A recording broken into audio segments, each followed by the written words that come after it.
Hey, you. Yes, you. The one who's maybe feeling a little stuck. The one who keeps hearing a whisper in the back of your mind, a faint but persistent voice that says, there has to be more than this. I'm here to tell you that voice is right. You were born for more than this. I want to tell you a story. It's about a man named Arthur. Arthur wasn't a king or a hero. He was an accountant. Every day was the same. He'd wake up at 6:30 a.m., put on the same gray suit, catch the 7:45 train, and sit in the same cubicle under the same fluorescent lights. His world was a neat spreadsheet of numbers, predictable and safe. But at night, Arthur would dream. He dreamt of vast oceans, of painting canvases with colors he couldn't name, of building things with his hands. He'd wake up with a hollow ache in his chest, the vibrant colors of his dreams fading back to the gray of his reality. One Monday, staring at a column of figures that refused to add up, that whisper in his mind became a shout. More, it screamed.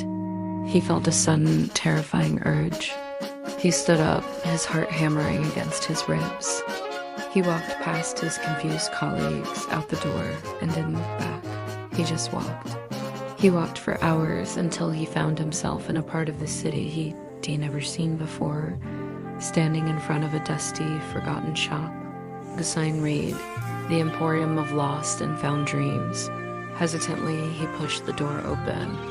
A little bell chimed.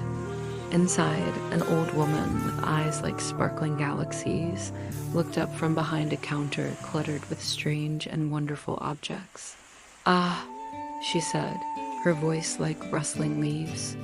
"You finally heard the call." Arthur, bewildered, could only stammer, "What call?"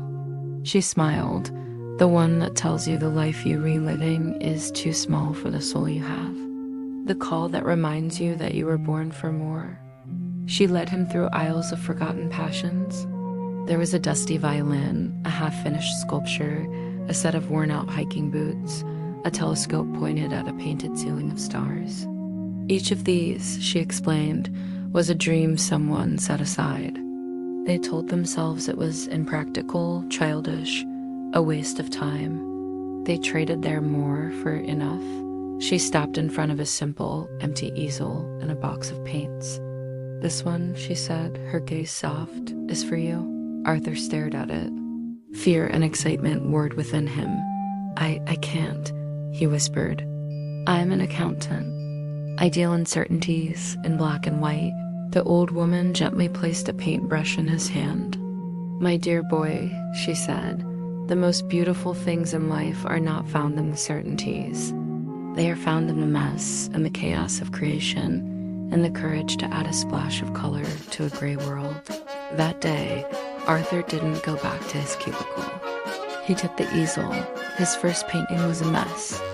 It was clumsy, the colors were muddy, but it was his.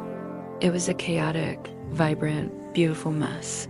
For the first time in years, he felt alive. He painted the oceans from his dreams, the mountains he'd never climbed. He sold his gray suits and bought canvases. He moved out of his sterile apartment into a small studio filled with light and the smell of turpentine. People will tell you to be realistic. They'll tell you to be practical, to stay in your lane, to be content with enough.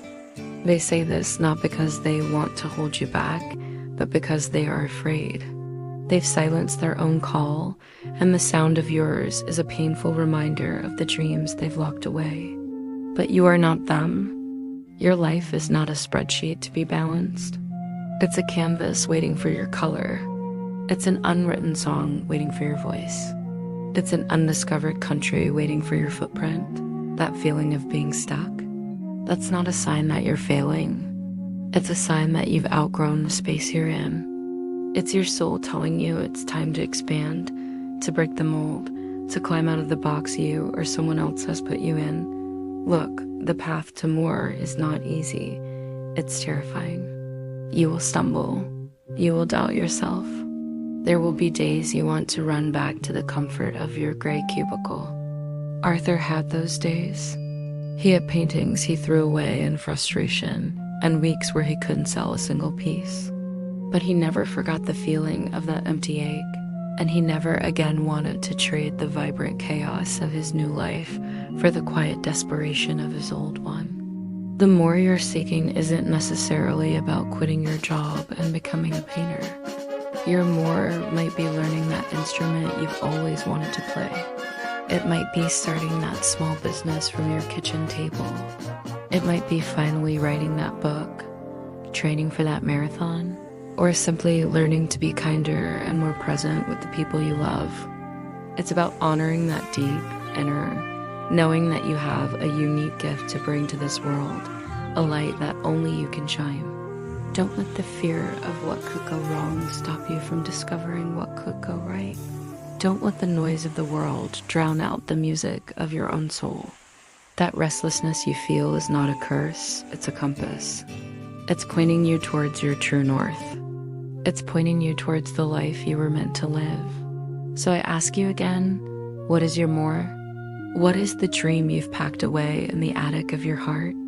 It's time to go find it, dust it off, give it air, give it light, give it a chance. Because the world doesn't need another person living a life that's good enough. The world needs you, fully alive, fully expressed, living the magnificent, messy, beautiful life you were born for.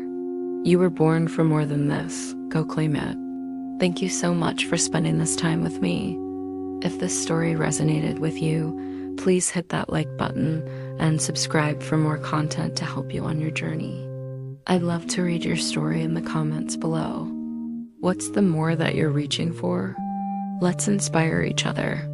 Until next time, be brave.